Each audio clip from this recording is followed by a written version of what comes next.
Give me Carrots.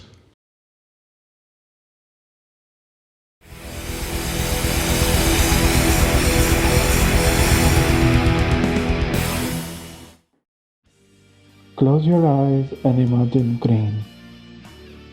What do you see? Peaceful forests? Dreamy fairylands, maybe? If so, you're in for a surprise because this green will burn your guts.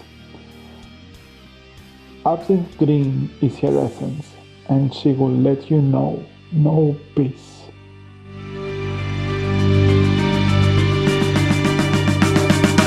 Faces down, I greet you with another fall. Faces down, just breathe without a sound.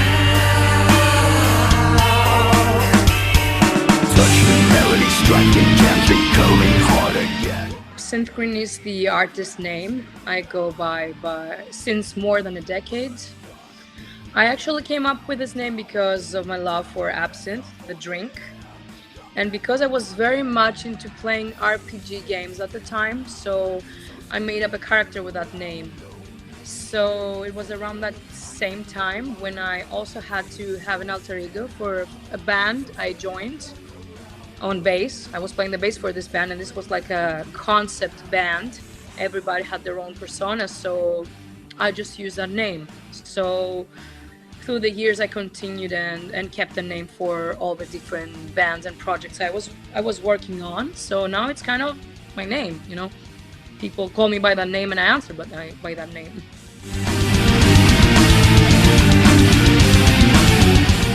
This is such a difficult question because, music is endless and I love music of all genres, so it is really difficult.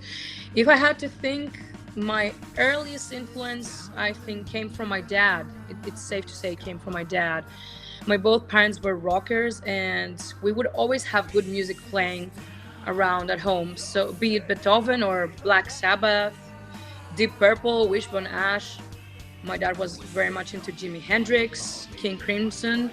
He had some DAD tapes lying around and some The Damned vinyls.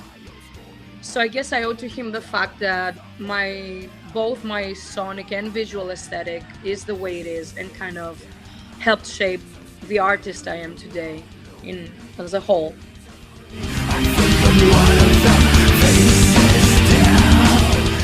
I have different weird or funny episodes. Some of them are not PG-13 rated. Um,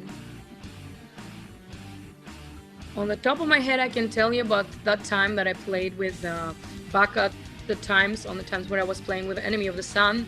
We were playing a big festival, and after the show, I kind of lost our guitar tech, and everybody was like, "Where's our guitar tech?"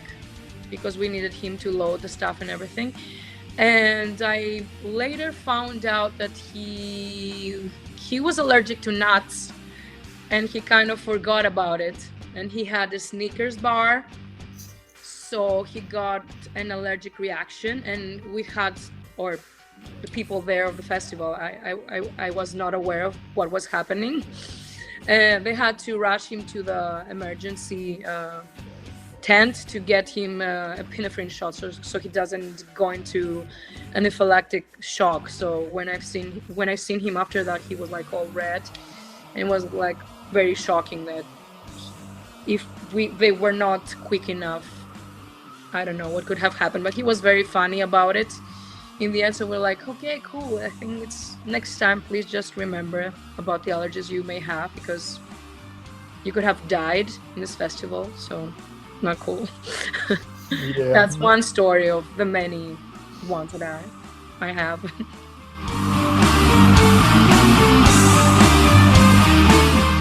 I'm in the process of pre-production and working on Absinthe Green.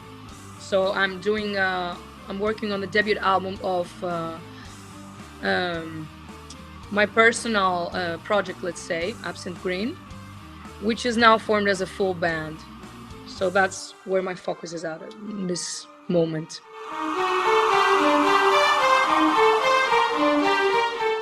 I have written all the music and lyrics. I have been working on this project for many years, but more intimately and focused since 2017.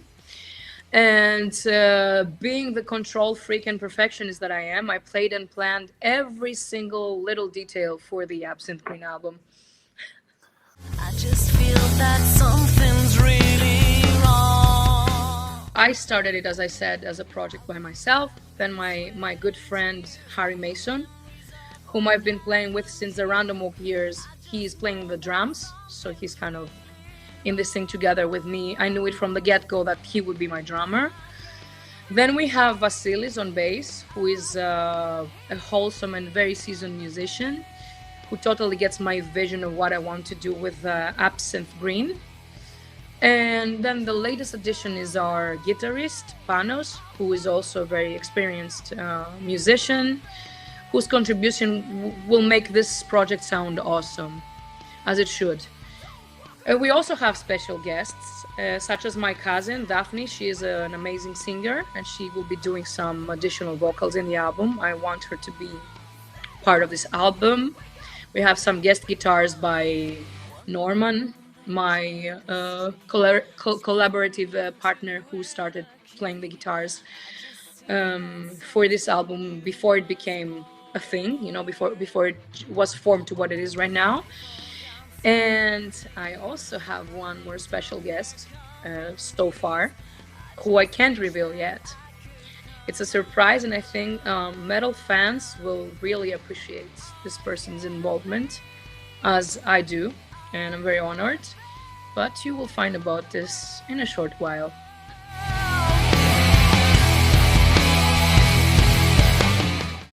Being a music fan that I am, I totally get the whole digital era thing with selling digital music, but I am a fan of the hard copy, of the physical copy. So I'm going to be releasing the album as a CD.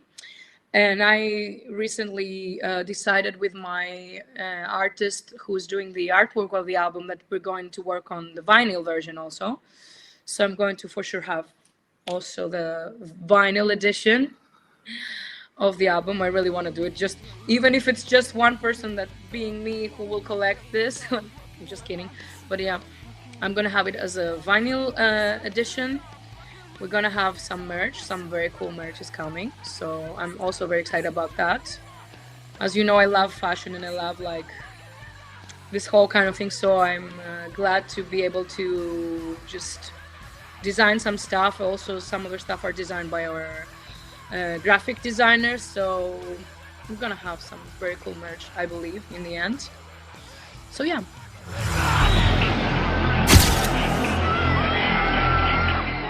The pandemic was sure very tough on all of us, and the point is, I have been living as a hermit for many years, so I've always worked from home. I always had my students at home, like, or online. So practically in the aspect of my everyday life, I was able to do the things I was usually doing. Other than that, after, because I moved from Germany to Greece, I came back to Greece to kind of enjoy the more social aspect of the life here, you know. We have nice places, nice weather, and we go out until late. So then the pandemic came and I had to be locked in, so that was tough on me because I expected to do different things than before. So it was kind of tough on a personal level. I also was kind of constrained because I had an injury, so I had to stay at home and just sit on the side and just mind my own business until my body heals. But other than that, I have to say that after the first months, I was able to fully focus and see the goal, which is this album that I'm trying to finish right now. So I can say that after all these kind of complications and all this frustration about not being able to go out, I was able to finally focus on my goal with no bullshit and just bring it forth as I should. Bury your friend. We've not told you American hate. I grew up in a rural area of southern Greece, and where there were many farmers and small farms, where people would keep farm animals for animal agriculture. So as a kid, I wasn't exposed to this whole massive industry, and the internet was not how it is nowadays. So I couldn't learn about the massive animal agriculture, but still I was always surrounded by pets, cats and dogs as a kid, and I could make the connection. I could see the difference, and I could see that a carcass of an animal is the carcass of an animal, a living being. I don't care if it's a cat, a dog, or a pig, or a cow. So they're all living beings. They're all creatures that deserve to live. So that clicked in my mind since I was a kid. And that's why I told my parents from an early age that I wouldn't eat animals anymore. I've witnessed some very tough images also by the villagers, farmers there who would just kill the animals cold blood. But yeah, I guess I could make the connection, and I really could see it for what it is.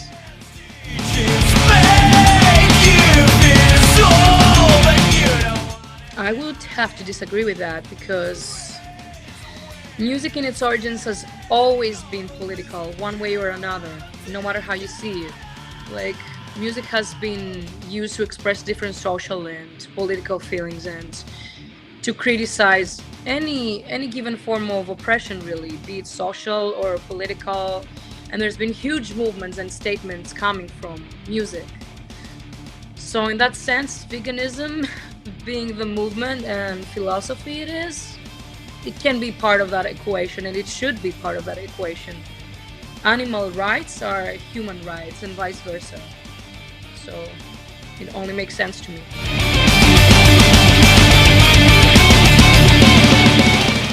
I love food. There's many different things I love.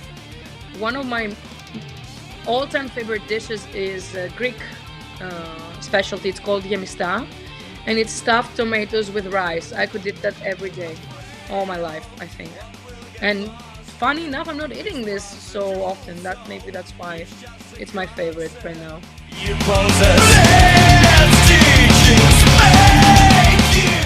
I'm stranded right now with 2 pigs, not one. So yeah, it's very difficult. I've been stranded many times on an island, and as every logical argument against veganism, one has to kill a pig, because fuck logic.